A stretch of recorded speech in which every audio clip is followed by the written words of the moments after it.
जनता भाजपा से नाराज है। जनता भाजपा को गली गली के अंदर गालियां दे रही है। ऐसी बहुत सारी गृहिणी हैं जो महंगाई के कारण अपने बच्चों को ठीक से खाना नहीं दे पाती। रोटी पे लगा दिया, चावल पे लगा दिया, दूध पे लगा दिया, छाछ पे लगा दिया, दही पे लगा दिया, शहद पे लगा दिया। हवा बाकी है, बस थोड़े दिन में हवा पे और लगा देंगे। एमएलए खरीद रहे हैं, ये सरकारें गिरा रहे हैं। महाराष्ट्र में एमएलए खरीदे, मध्य प्रदेश में एमएलए खरीदे, कर्नाटक में एमएलए खरीदे, गोवा में एमएलए खरीदे, मणिपुर में एमएलए खरीदे, असम में एमएलए खरीदे, बिहार में एमएलए खरीदे, अब झारखंड में भी एमएलए खरीदने जा रहे हैं। दिल्ली भी आए थे, 10 दिन पहले आए थे दिल्ली, हमारे एमएलए को खरीद रहे थे। बोले 20-20 करोड़ रुपए ले लो, 20-20 करोड़ रुपए ले लो, केजरीवाल को छोड़ दो।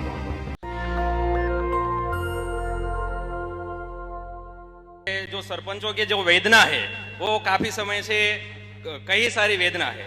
जैसे कि जो सरकार श्री के जो एसओआर के भाव है वो भाव बिल्कुल ही कम है, जिसकी वजह से सरपंचों योग्य कक्षा का काम नहीं कर पाते हैं। और ऊपर से वो लोग दबान करते हैं कि आपने ऐसा काम किया है, वैसा काम किया है। जो एसओआर का भाव में थोड़ा વધારા करना चाहिए सर। उसके बाद दूसरा प्रश्न सर मेरा ये है कि जो एमएलए एमपी को पगार भत्ता दिया जाता है तो सरपंचों को भी पगार और भत्ता देना चाहिए, जिसकी वजह से सरपंच विकास के कामों जो है वो योग्य कक्षा का कर सके। और सर मेरे गांव में हाई स्कूल थोड़े समय पहले हाई स्कूल की मंजूरी आई थी, पर गांव का सरपंच अभड़ होने के कारण वो उसको जगह नहीं दे पाए थे। इसकी वजह से हाई स्कूल दूसरे गांव चली गई थी। हमने काफी कोशिश की हाई स्कूल लाने के लिए, मगर वो लोग बोल रहे हैं कि हाई स्कूल 5 किलोमीटर की रेंज में दूसरा हाई स्कूल हम नहीं बना सकते। तो सर आपसे हमारी एक रिक्वेस्ट है कि हाई स्कूल नहीं होने के कारण हमारी गांव की जो लड़कियां है ये पूरा अभ्यास नहीं कर पाती है सर, जिसकी वजह से उसका शिक्षा रुक जाती है। અમે 20 વર્ષથી પાણી હાટું અહીંયા મહેનત કરી છે અને પાયાથી સુરેન્દ્રનગરથી જ પાણી બધે વેચાણી થાય છે, પણ અહીંયા 15-20 કિલોમીટર સુધી ક્યાંય સિંચાઈનું પાણી અમને મળતું નથી। બસ અમારો આ એક પ્રશ્ન છે। 31 ગામો છે અને લગભગ છેલ્લા 20 વર્ષથી સિંચાઈના પાણી માટે મહેનત કરે છે, પણ મૂડી તાલુકામાં કોઈ નર્મદા યોજનાનું કે કોઈ પાણી કે આપવાની લાઈન કે નાખવામાં આવેલ નથી અને અત્યારે એ બધા ગામડા પાણી વગર તરવરે છે। બીજો પ્રશ્ન એ છે કે દીક્ષર ગામમાં 5000ની વસ્તીનું ગામ છે, ત્યાં વિદ્યાર્થીઓને સુરેન્દ્રનગર ભણવા આવતા હોવાથી છેલ્લા 2 વર્ષથી એસટી બસ જે આવે છે, એસટી બસ વહીવટી તંત્રના કારણે મળતી નથી। એસટી ડેપો મેનેજરને 2-3 વખત રજૂઆત કરી અને અઠવાડિયું બસ મોકલેલી, પણ ત્યાર પછી બંધ થઈ ગઈ। ડ્રાઈવરો અને ડેપો મેનેજરની મિલીભગતથી બસ નથી આવતી। એનું કારણ છે કે બસ તમે અહીંયા ડ્રાઈવરો કંડક્ટરને હોવાની વ્યવસ્થા કરી આપો એવું કહેવામાં આવે છે। અમે 14-16 વર્ષથી વીસી કોમ્પ્યુટર ઓપરેટર ગ્રામ પંચાયતમાં કામ કરતા હોઈએ અને ડિજિટલ ગુજરાતનો જો પાયો કહેવાય એવા અમે વીસી કર્મચારીઓ નાનામાં નાના કામથી લઈને મોટામાં મોટા કામને એકદમ સપોર્ટ કરીને રાતને દિવસ તનતોડ મહેનત કરીએ છીએ। તેમ છતાં ભાજપ સરકાર કોઈ જ જાતનો પગાર કે રૂપિયો પણ કમિશનમાં પણ લાડ કરે છે। ટાઈમે કમિશન નથી આપતા અને જો રૂપિયો રડો ક્યાંયથી લઈ લીધો હોય તો તેમ છતાં કે એને પૂરી દેવાની ધમકી આપે કે બેન કે આમ ખોટું કરી નાખ્યું, કરોડો રૂપિયાનું બોગસ કરે છે અને આપણને લોકોને નાના લોકોને એમ કે તમે બહુ ખોટું કરો છો। આવા બધા મોટા મોટા પ્રશ્નોને લઈને અમે ઘણીવાર રજૂઆતો કરી, તેમ છતાં તે સાંભળતી નથી ભાજપ સરકાર। એની અંદર અમારે જે કંઈ કામો છે તે જે તાલુકા પંચાયત કે જિલ્લા પંચાયતમાં આ લોકો જે ટકાવારી લે છે એ ટકાવારી ન લે તો અમે અમારા ગામના સારા એવા કામ કરી શકીએ, અમે સારા એવા કામ કરી શકીએ અને અમે જેવા ધારીએ એવા અમે કામ કરી શકીએ। મારે આપ સાહેબને એટલી નમ્ર વિનંતી છે। અને નિશાળ મારા ગામની પ્રાથમિક શાળાની માટે હું ઘણી લડત કરી મેં બોટાદ જિલ્લા પંચાયત માટે।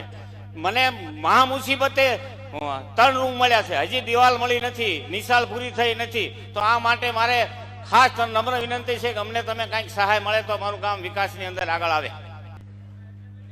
आज यहाँ पे सरपंच और वीसी दोनों आए हुए हैं और मैं समझता हूं अगर पूरे गुजरात के सरपंच और वीसी मिल जाएं तो भाजपा की एक भी सीट नहीं आएगी पूरे गुजरात के अंदर। आप में बड़ी ताकत है और इस बार अपनी ताकत दिखा दो। एक बार अपनी ताकत दिखा दो। ये भाजपा वाले आपको अपना गुलाम समझते हैं। कभी इज्जत दी भाजपा वालों ने आपको? सरपंचों को कभी इज्जत दी? डराते हैं, धमकाते हैं, इंक्वायरी कर देंगे, ग्रांट बंद कर देंगे, ये कर देंगे। करते हैं कि नहीं करते हैं?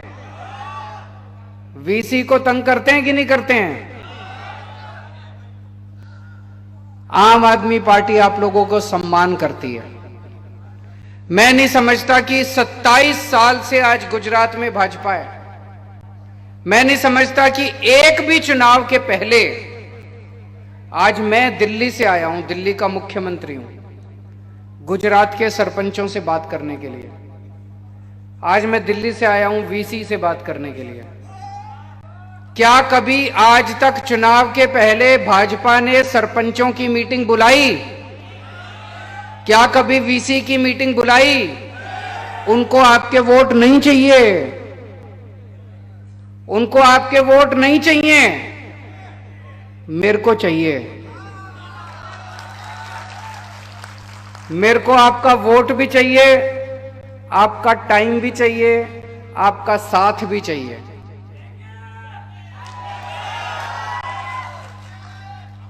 हम आपका सम्मान करते हैं। हम आज आपके साथ बातचीत करने के लिए आए हैं। आपकी जितनी समस्याएं हैं मैं भी बात करूंगा उस पर। वो आपकी समस्याएं मेरी समस्याएं हैं, उनका समाधान करना मेरा काम है। दिसंबर में चुनाव हो जाएंगे, 15 दिसंबर तक सरकार बन जाएगी। 28 फरवरी के पहले पहले आप अपनी समस्याओं का समाधान ले लेना मेरे से।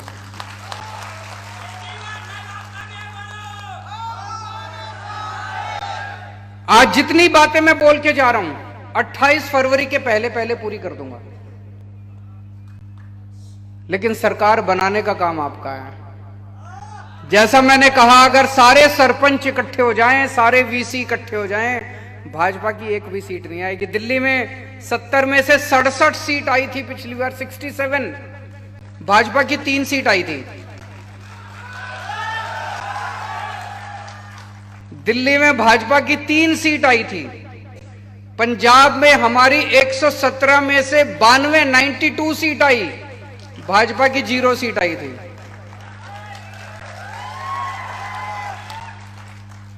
गुजरात की चाबी आप लोगों के हाथ में। अगर आप लोग आज से निकल जाओ, सारे वीसी और सारे सरपंच अपने अपने गांव में, मैं समझता हूं कि आप पूरा चुनाव पलट सकते हो, क्रांति ला सकते हो आप लोग। आज पूरा गुजरात बदलाव मांग रहा है। दिल्ली में तीसरी बार मेरी सरकार बनी है, 3 चुनाव जीते हम लोग। पहले चुनाव में नई नई पार्टी थी हमारी, 28 सीट आई। लोगों को लगा 28 सीट भी बहुत है, नई पार्टी बनी और 1 साल में 28 सीट आ गई, सरकार बन गई। अगली बार लोगों ने 67 सीट्स दे दी और तीसरी बार लोगों ने 62 सीट्स दे दी। क्यों? जनता हमारे काम से खुश है। आज भी अगर चुनाव हो जाए तो दिल्ली में हमारी 65 से ज्यादा सीट्स आएंगी। जनता हमारे काम से खुश है। 27 साल गुजरात के अंदर भाजपा का शासन है। जनता भाजपा से नाराज है। जनता भाजपा को गली गली के अंदर गालियां दे रही है। अगर आज गुजरात के अंदर भाजपा से जनता खुश होती तो आज आप लोग इस हॉल के अंदर मेरी बात सुनने के लिए नहीं आते। मैं जहां जा रहा हूं इतने लोग उमड़ के आ रहे हैं, इतने लोग आ रहे हैं, इतने क्यों आ रहे हैं? वो एक नई उम्मीद चाहते हैं। वो परेशान हो चुके हैं, वो इनकी गुंडागर्दी से, इनके अहंकार से सुनते ही नहीं है ये किसी की। इंसान को इंसान नहीं समझते ये लोग। ये परेशान हो चुकी है जनता, इसलिए मेरे पास आ रही है। अगर आज गुजरात के लोग भाजपा से खुश होते, वो केजरीवाल को घास नहीं डालते।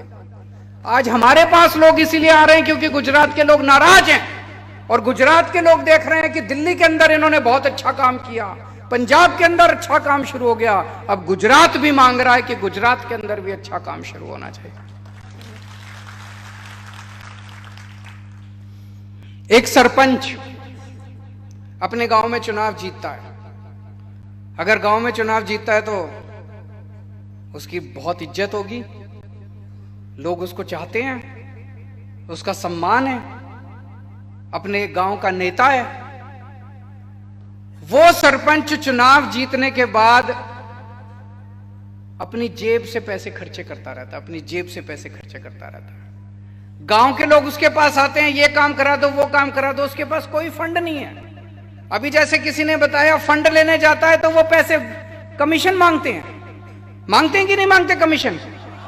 चाहे एमएलए से लेने जाए, चाहे जिला अधिकारियों से लेने के जाए, वो कमीशन मांगते हैं। इसको हम खत्म करेंगे। सरपंचों की तनख्वाह बांधी जाएगी। हर सरपंच को हर महीने 10,000 रुपए मिलेंगे।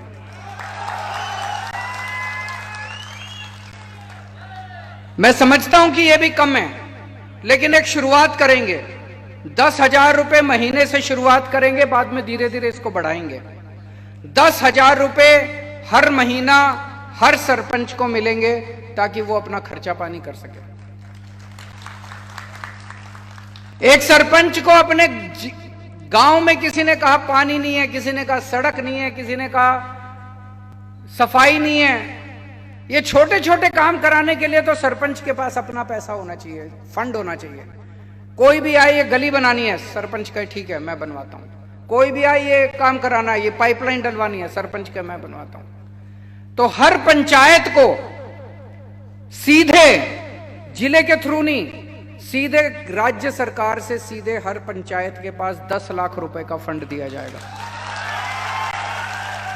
होना चाहिए कि नहीं होना चाहिए? अब आपको किसी एमएलए के पास जो दूसरे फंड मिल रहे हैं वो मिलेंगे, किसी एमएलए के पास हाथ फैला के जाने की जरूरत नहीं है, किसी जिला अधिकारी के पास हाथ फैला के जाने की जरूरत नहीं है। आपको अपना फंड मिलेगा, आप सीधे अपने फंड को इस्तेमाल कीजिए, जनता के साथ बैठ के उसके साथ काम कीजिए। मंजूर है? और यह काम 28 फरवरी के पहले पहले हो जाएगा। हमारे जितने वीसी हैं, विलेज कंप्यूटर एंटरप्रेन्योर्स, अभी मैं आपके सेक्रेटरी से मिला, मैं जहां सर्किट हाउस में रुका हुआ था, वो आए हुए थे वो सब लोग। आप लोगों की मोटे मोटे तौर पे एक ही डिमांड है और बिल्कुल जायज डिमांड है कि ये जो कमीशन दी जाती है प्रति काम के हिसाब से, वो पहले ही इतनी कम है और उसमें से भी राज्य सरकार कुछ ले लेती है। ये कमीशन बाजी बंद करके एक पगार होनी चाहिए हर महीने। यही मांगे ना? उन्होंने मुझे बताया कि 20,000 रुपए हर महीने पगार होनी चाहिए। मंजूर है? यह भी 28 फरवरी के पहले पहले कर देंगे। अब मेरे को पता है, वीसी अपने गांव में लोगों के सारे काम कराता है, छोटे छोटे काम कराता है, सबको जानता है। सरपंच हर परिवार को जानता है। अब आप लोगों को एक एक वोट, हर वोट आम आदमी पार्टी को डलवाना है।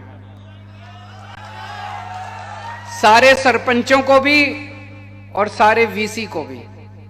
वीसी आप लोगों की, मुझे बताया गया आपकी कोई वो है, एसोसिएशन है, उसमें आप सब लोग जुड़े हुए हैं। आज अपने अपने व्हाट्सएप ग्रुप में कर देना, सब लोगों को बोल देना, और सबके ऊपर आपको निगरानी रखनी है कि सब लोग अपने अपने गांव में काम कर रहे हैं कि नहीं कर रहे हैं। जितने सरपंच हैं, आप में से कई लोग भाजपा के भी होंगे कि नहीं होंगे? हैं? मैं आपसे पूछता हूं, अगर इसमें से कोई भी भाजपा का है, ये बता दे कि 27 साल में भाजपा ने आपको क्या दिया, उससे ज्यादा मैं दूंगा आपको। क्या दिया भाजपा ने 27 साल में आपको? गाली दी, जिल्लत दी, बेइज्जती दी, इसके अलावा कुछ दिया? आपके बच्चों के स्कूल बनवाए, आपके लिए अस्पताल बनवाए, कोई बिजली दी, पानी दिया, कुछ दिया? फिर क्यों भाजपा के साथ हो? मैं आपको इतना कुछ दे रहा हूं, मैं आपको फ्री बिजली दूंगा। 1 मार्च से पंजाब के अंदर अभी सरकार बनी हमारी, कब बनी? 16 मार्च को। 16 मार्च को सरकार बनी, 1 जुलाई से पूरे पंजाब की बिजली फ्री हो गई है। लोगों के जीरो बिजली के बिल आ रहे हैं, जीरो जीरो जीरो। कोई हंसी खेल नहीं है, जीरो बिजली के बिल आ रहे हैं। पुराने सारे बिल माफ कर दिए अभी तक जो बकाया थे, और नए बिल आने बंद हो गए। जीरो बिजली के बिल, 24 घंटे बिजली। यहां पे 15 दिसंबर को सरकार बनेगी, 1 मार्च से आपके सबके बिजली के बिल जीरो आने लग जाएंगे। तो मैं आपके बिजली के बिल जीरो कर दूंगा, 24 घंटे बिजली कर दूंगा। हर गांव में 18,000 पंचायत है, हर पंचायत में स्कूल खोलेंगे। ये मेरा सपना है। मुझे लगता है हमारा भारत आगे तब तक नहीं बढ़ सकता जब तक हर बच्चे को अच्छी शिक्षा नहीं मिलेगी। हर पंचायत में स्कूल खोलेंगे, चाहे कितना भी खर्चा करना पड़े। हर पंचायत में मोहल्ला क्लिनिक खोलेंगे। मोहल्ला क्लिनिक सुना है आप लोगों ने? मैं बताता हूं, हमने दिल्ली में एक नया प्रयोग किया। हर कॉलोनी के अंदर हमने एक क्लिनिक खोल दिया। वो 3 कमरे का क्लिनिक है। एक में डॉक्टर बैठता है, एक में दवाइयां मिलती है, एक में टेस्ट होते हैं। डॉक्टर मुफ्त, टेस्ट मुफ्त, सारी दवाइयां मुफ्त। आपको कोई भी बीमारी हो, छोटी मोटी बीमारी, खांसी जुकाम बुखार, आप मोहल्ला क्लिनिक में जाओ, डॉक्टर को दिखाओ, टेस्ट कराना है, टेस्ट सब कुछ मुफ्त होता है। एयर कंडीशनड क्लिनिक है। ऐसे छोटे छोटे क्लिनिक हर गांव में खुलने चाहिए कि नहीं खुलने चाहिए? हम खोलेंगे, जैसे दिल्ली में खोले। पंजाब में अभी 75 दिन हुए सरकार बने, 100 क्लिनिक खोल दिए हम लोगों ने पंजाब में। और अब गांव गांव के अंदर खोलने जा रहे हैं। टाइम लगेगा, पंजाब में अभी भी सरकार बनी है, लेकिन मुझे लगता है 2-3 साल के अंदर पंजाब के हर गांव के अंदर मोहल्ला क्लिनिक खुल जाएगा। गुजरात के भी हर गांव के अंदर स्कूल भी खोलूंगा और आपके लिए मोहल्ला क्लिनिक भी बनाएंगे। मोहल्ला क्लिनिक में अगर कोई बीमारी का इलाज नहीं हो पाता है तो सिविल अस्पताल जाएंगे आप। सिविल अस्पताल अभी बता रहे थे बहुत बुरा हाल है, अस्पतालों का बहुत बुरा हाल है। वहां पे दिल्ली में हमने सरकारी अस्पताल शानदार कर दिए, सारी व्यवस्था वहां पे। प्राइवेट अब मैक्स, फोर्टिस, लोग अमीर लोग अब उन अस्पतालों में नहीं जाते, दिल्ली के सरकारी अस्पतालों में इलाज करने आते हैं।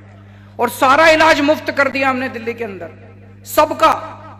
आपका 40 लाख रुपए का भी ऑपरेशन होगा तो मुफ्त होगा आपका दिल्ली सरकार के अस्पताल। यहां भी करेंगे। हर गांव के अंदर एक मोहल्ला क्लिनिक खोलेंगे। मोहल्ला क्लिनिक, अगर आपकी बीमारी बड़ी है और मोहल्ला क्लिनिक में इलाज नहीं हो सकता तो आप सिविल अस्पताल जाइए, अस्पताल को अच्छा बनाएंगे और वहां पे आपका सारा इलाज वहां भी मुफ्त होगा, मोहल्ला क्लिनिक में भी मुफ्त होगा।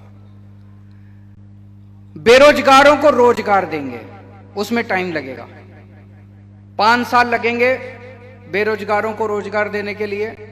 लेकिन जब तक रोजगार नहीं मिलता, हर बेरोजगार को हर महीने 3,000 रुपए बेरोजगारी भत्ता मिलेगा।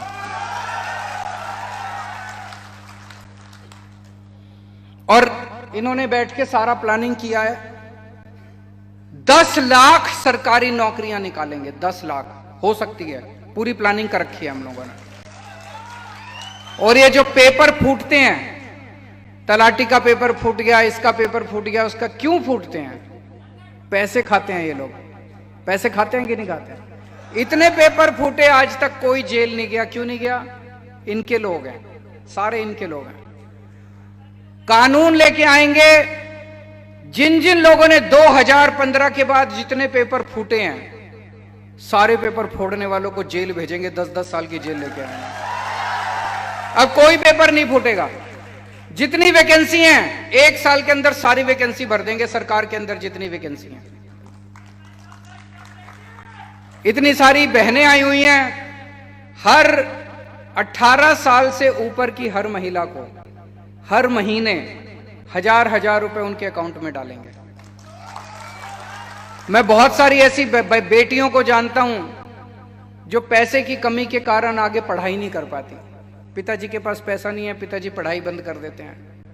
ऐसी बहुत सारी गृहिणी हैं जो महंगाई के कारण अपने बच्चों को ठीक से खाना नहीं दे पाती। उन सबको इससे बहुत फायदा होगा। 1000 रुपए आपके घर में अगर 3 महिलाएं हैं तो तीनों को 1000 अलग अलग मिलेगा। 3000 रुपए महीना मिलेगा। अब मैं पूछना चाहता हूं, मैं तो आपको इतनी सारी चीजें दूंगा, बीजेपी ने आपको आज तक क्या दिया? तो फिर छोड़ दो बीजेपी, टाटा बाय बाय बोल दो उनको। वो आपको डराएंगे, धमकाएंगे, लेकिन अब इस बार हिम्मत करना। इस बार सारे जने लग जाओ और हिम्मत करके सारे सरपंच और सारे वीसी मिलके अपने अपने गांव की जिम्मेदारी ले लो कि उस गांव से आप आम आदमी पार्टी को जिताओगे। मंजूर है? दूसरी बात, उस गांव में जितने बीजेपी के कार्यकर्ता हैं उनको भी समझाना पड़ेगा कि यार तेरे को क्या मिला, बीजेपी ने 27 साल में क्या दिया। उनका बस्ता लेके घूम रहा है तुम, बूथ वर्कर उनका बस्ता लेके घूमता रहता। क्या मिला उनको? बीजेपी के कार्यकर्ताओं को कुछ नहीं मिला। इनके कहते हैं हमारे पन्ना प्रभारी हैं, सारे पन्ना प्रभारी तोड़ लो इस बार उनके। उनको बोलो पैसे उनसे ले लेना, काम आम आदमी पार्टी का करना। कुछ लोगों को मैंने सुना पेमेंट देते हैं, हर महीने उनको तनख्वाह देते हैं पन्ना प्रभारी को। पैसे बोलो पैसे। मेरे पास पैसे नहीं है, मैं ईमानदार आदमी हूं, मैं फक्कड़ आदमी हूं। मेरे पास पैसे नहीं है, मेरी पार्टी के पास भी पैसे नहीं है। पैसे उनसे ले लेना, काम इस बार हमारे लिए करना। तो सारे बीजेपी के कार्यकर्ताओं को भी तोड़ना है, सारे बीजेपी के पन्ना प्रभारियों को भी तोड़ना है। हमें बीजेपी के नेता नहीं चाहिए, नेता अपनी पार्टी में रहें, उनके सारे कार्यकर्ता हमारे पास आ जाओ। सारे बीजेपी के, सारे कांग्रेस के सभी कार्यकर्ता हमारे पास आ जाओ। मैं देख रहा हूं कि कुछ चमत्कार हो रहा है इस टाइम गुजरात के अंदर।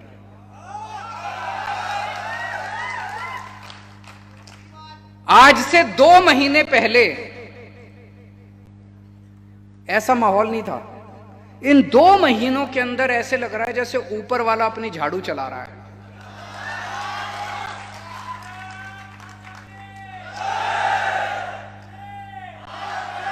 गीता में भी लिखा है ना कि जब जब अन्याय बढ़ जाता है पृथ्वी के ऊपर तो फिर ऊपर वाला अपनी झाड़ू चलाता है। तो ऊपर वाले ने झाड़ू चलानी शुरू कर दी है। आप सब लोग इकट्ठे हो जाओ, सब लोग एक साथ आ जाओ, मिलके फिर से एक नया गुजरात बनाएंगे। सरदार पटेल के सपनों का गुजरात बनाएंगे, गुजरात के लोगों के सपनों का गुजरात बनाएंगे। ये लोग रोज मेरे को चिढ़ाते हैं, मेरे को गालियां देते हैं, कहते हैं फ्री की रेवड़ी बांट रहा है, फ्री की रेवड़ी बांट रहा है, फ्री। मैं सोच रहा था ये मुझे गालियां क्यों देते हैं। इन्होंने इतना टैक्स लगा दिया जनता पे, इतना टैक्स लगा दिया, हर चीज पे टैक्स लगा दिया, जीएसटी हर चीज पे लगा दिया इन्होंने। रोटी पे लगा दिया, चावल पे लगा दिया, दूध पे लगा दिया, छाछ पे लगा दिया, दही पे लगा दिया, शहद पे लगा दिया। हवा बाकी है, बस थोड़े दिन में हवा पे और लगा देंगे। और ये जितना टैक्स लगाया उससे कोई स्कूल नहीं बना रहे। आपके गांव में स्कूल बना? कोई अस्पताल नहीं बना रहे, कोई सड़क भी नहीं बना रहे, कोई पानी का इंतजाम नहीं कर रहे, कोई बिजली का इंतजाम नहीं कर रहे। हमारे लिए खर्च नहीं कर रहे ये टैक्स का पैसा। कहां जा रहा है? एमएलए खरीद रहे हैं, ये सरकारें गिरा रहे हैं। महाराष्ट्र में एमएलए खरीदे, मध्य प्रदेश में एमएलए खरीदे, कर्नाटक में एमएलए खरीदे, गोवा में एमएलए खरीदे, मणिपुर में एमएलए खरीदे, असम में एमएलए खरीदे, बिहार में एमएलए खरीदे, अब झारखंड में भी एमएलए खरीदने जा रहे हैं। दिल्ली भी आए थे, 10 दिन पहले आए थे दिल्ली, हमारे एमएलए को खरीद रहे थे। बोले 20-20 करोड़ रुपए ले लो, 20-20 करोड़ रुपए ले लो, केजरीवाल को छोड़ दो। 40 एमएलए खरीदने के लिए 800 करोड़ रुपए लेके आए थे, 800 करोड़। बोले केजरीवाल को छोड़ दो, केजरीवाल की सरकार गिरा देते हैं। मनीष सिसोदिया के पास गए, बोले केजरीवाल को छोड़ दो, आपको सीएम बना देंगे। मनीष ने कहा नहीं, मैं सीएम बनना मेरा मकसद नहीं है, मैं बच्चों को पढ़ा के खुश हूं, बच्चों की पढ़ाई लिखाई करवाता हूं। एक भी एमएलए नहीं तोड़ पाए ये लोग, एक भी दिल्ली का एक भी एमएलए नहीं टूटा। सारे एमएलए मेरे साथ हैं। क्यों? हम कोई बेईमान लोग नहीं है, हम ईमानदार लोग हैं। तो ये आपका पैसा आपसे इतना टैक्स लेके, गेहूं पे, चावल पे, रोटी पे, सब्जी पे इतना टैक्स लेके एमएलए खरीदने जाते हैं। इसीलिए इनको चिढ़ है। इनको लगता है अगर केजरीवाल ने ये फ्री बिजली, फ्री पानी, फ्री शिक्षा, स्कूल, अस्पताल बनाने चालू कर दिए तो इनका पैसे ही नहीं बचेंगे, फिर तो सब जगह ये बनाने पड़ेंगे। इसीलिए ये मेरा विरोध करते हैं। मैं इनको बार बार कहता हूं भाई फ्री की रेवड़ी बोल रहे हो। तुम्हारे मंत्रियों को भी तो बिजली फ्री मिलती है। 4000 यूनिट, एक मंत्री को 4000 यूनिट बिजली फ्री, 300 यूनिट। तुमको 4 यूनिट बिजली फ्री मिलती है, हमारी जनता को 300 यूनिट भी नहीं मिलनी चाहिए। तुम हवाई जहाज में फ्री में घूमते हो। मैंने कहा जनता का बसों का किराया माफ कर दो, तो इनको तकलीफ होती है। बस जनता का बसों का किराया भी माफ नहीं होना चाहिए, तुम हवाई जहाज में घूमोगे, ये तो गलत है। तुम्हारे बच्चे विदेशों में पढ़ते हैं, सारे इतने बड़े बड़े ये सारे मंत्री संतरी जो हैं हमें भाषण देते हैं, इनके सबके बच्चे विदेश, कोई लंदन में, कोई अमेरिका में। अपने लोगों के लिए अगर मैं अच्छा सरकारी स्कूल बना दूं और कहूं मैं फ्री शिक्षा दूंगा तो कहते हैं फ्री की रेवड़ी बांट रहा है केजरीवाल। तुम्हारा इलाज कराने तुम अमेरिका जाते हो, अमेरिका में तुम इतना सारा पैसा खर्च करते हो इलाज कराने के लिए। मैं अपने लोगों के लिए अगर मोहल्ला क्लिनिक बना दूं और कहूं कि फ्री का इलाज करूंगा तो कहते हैं रेवड़ी बांट रहा है केजरीवाल। ये तो नाइंसाफी है। तो फ्री तो देंगे हम लोग, जो तुमने करना कर लो। फ्री की रेवड़ी हम तो फ्री की रेवड़ी बांटेंगे जी, हम तो फ्री की रेवड़ी बांटेंगे। तुम अपने मंत्रियों को फ्री की रेवड़ी दो, हम अपनी जनता को फ्री की रेवड़ी देंगे। इनका भ्रष्टाचार अब धीरे धीरे निकल के आ रहा है, इनका सारा काला करतूतें निकल के आ रही है। पर जनता अगर एक साथ खड़ी हो जाए, 130 करोड़ लोग अगर एक साथ इस देश के खड़े हो जाएं, तो भारत को दुनिया का नंबर 1 देश बनाने से कोई ताकत नहीं रोक सकती। दोस्तों, नेशनल दस्तक की आपसे गुजारिश है कि अगर इसको बचाना चाहते हैं तो नेशनल दस्तक को सब्सक्राइब करने के लिए रेड कलर के सब्सक्राइब बटन को दबाएं, फिर बेल आइकन की घंटी दबाएं। नेशनल दस्तक को बचाने के लिए बहुत जरूरी है कि हर खबर को शेयर करें, लाइक करें, कमेंट जरूर करें।